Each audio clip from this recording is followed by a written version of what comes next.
Assalamualaikum warahmatullahi wabarakatuh. Bertemu lagi pada kegiatan belajar 5. Topik kita yaitu tentang strategi, metode, dan media pembelajaran.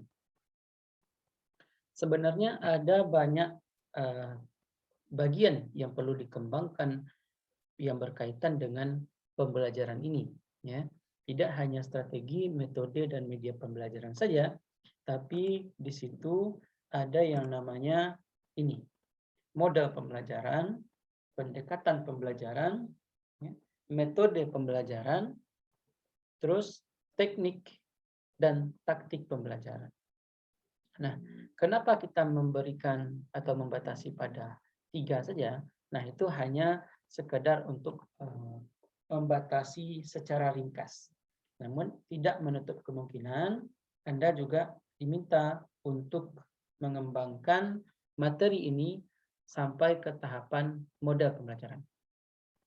Nah, untuk penelitian di tingkatan perguruan tinggi ini untuk strategi, ya, untuk metode, ya, nah itu bisa, media pembelajaran itu bisa dikembangkan.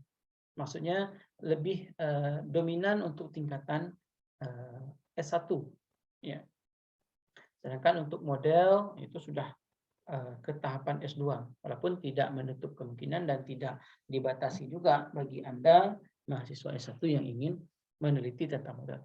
Nah, mungkin saja itu yang menjadi alasan kenapa materi ini dibatasi seperti itu. Nah, seperti yang saya sampaikan bahwa Anda tidak dibatasi juga untuk mampu mengembangkan materi terkait dengan model, pendekatan, dan sebagainya. Namun yang jelas, jika dilihat dari gambar ini, terlihat bahwa model pembelajaran itu merupakan bagian terluar, ya, bagian yang terluar dari adanya pendekatan, strategi, metode, teknik, taktik, dan ini ya, susunan-susunan dari bagian-bagian ini. Nah, seperti yang tersebar pada internet, ya, buku-buku referensi dan sebagainya, ada begitu banyak model pembelajaran, ya. Ada begitu banyak model pembelajaran.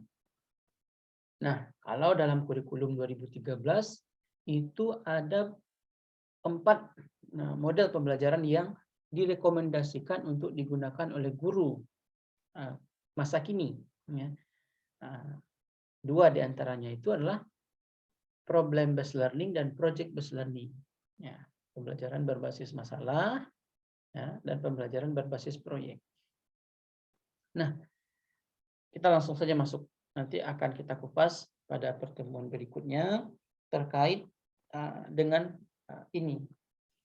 Kalau Anda juga ingin mendalami apa itu model pembelajaran, apa itu pendekatan. Tapi secara umum model itu lebih kepada kulit luar dari kumpulan-kumpulan poin-poin ini. Pendekatan itu 2 saja, ya. Student center atau teacher center, ya, yang terpusat kepada siswa dan yang terpusat kepada guru. Nah, ini kalau dijelaskan ini panjang juga. Nah, strategi, nah ini contohnya ya seperti kita melakukan perang. Kalau kita menghadapi musuh, bagaimana strategi kita? Begitu juga dengan seorang guru.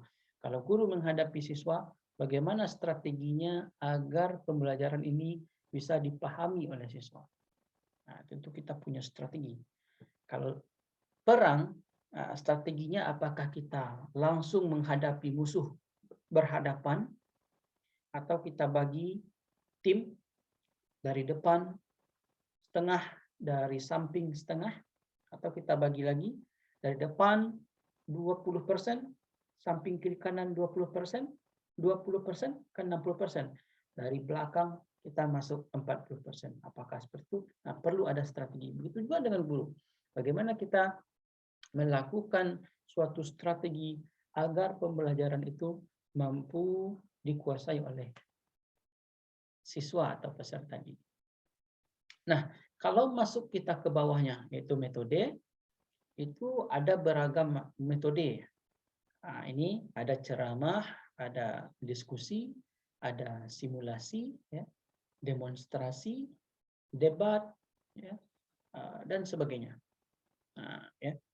Terus ada teknik dan taktik pembelajaran. Nah, teknik dan taktik ini dia sifatnya lebih spesifik, individual dan unik.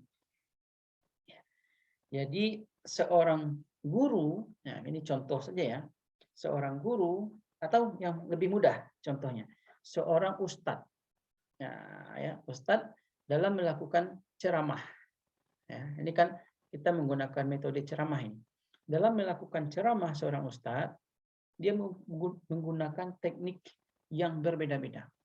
Ya, Ustadz A dengan Ustadz B, dia bisa menyampaikan materi yang sama, ya, bahan yang sama dia sampaikan, tapi dia mampu menyampaikan dengan teknik yang berbeda. Ada tekniknya ya dengan suara keras, ya. Ada tekniknya dengan cepat-cepat atau dengan santai, ya. Atau dengan memberikan ini suatu keterangan-keterangan yang berdasarkan ilmiah. Nah, jadi ada berbagai macam teknik yang lebih spesifik. Nah, seperti itu. Jadi ada perbedaan keunggulan seseorang dibanding orang lain. Ya.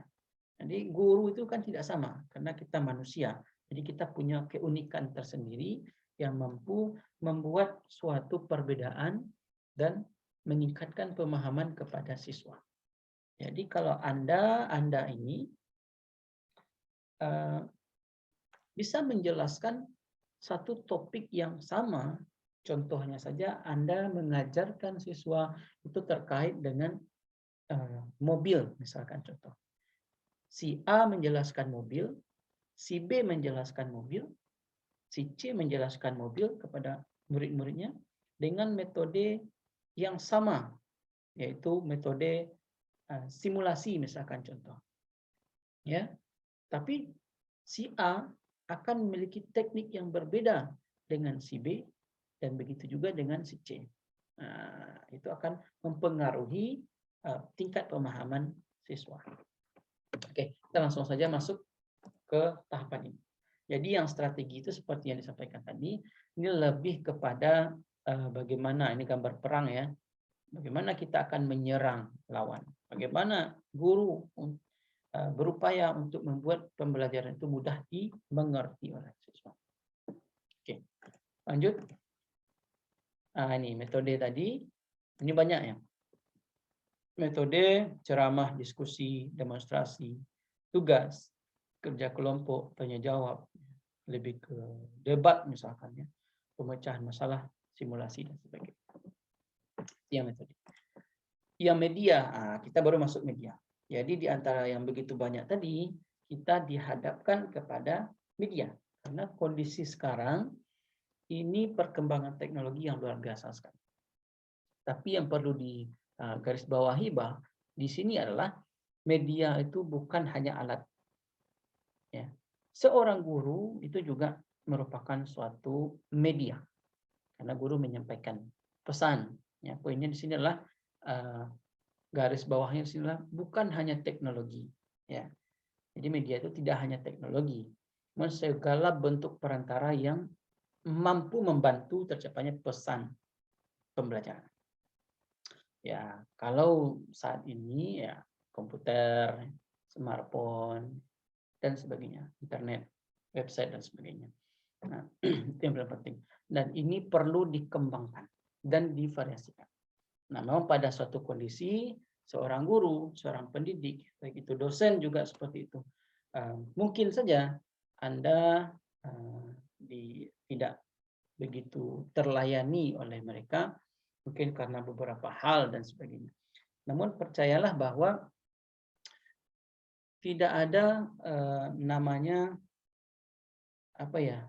ibarat kata perlu ada pengembangan diri yang secara simultan terus menerus untuk mengupgrade kompetensi, ya, khususnya kepada media pembelajaran. Jadi kalau misalkan Anda dihadapkan pada situasi bahwa suatu pembelajaran yang Anda ikuti itu ternyata kurang bagus, ya, Anda kurang merasa pembelajarannya kurang asik dan sebagainya.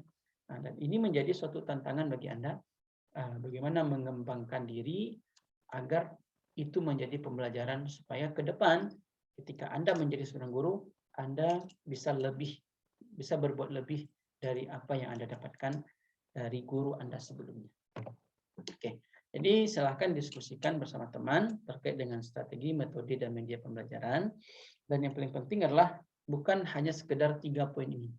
Anda boleh tadi masuk ke model pembelajaran, pendekatan, teknik, dan taktik pembelajaran. Oke, sekian. Sudahi. Assalamualaikum warahmatullahi wabarakatuh.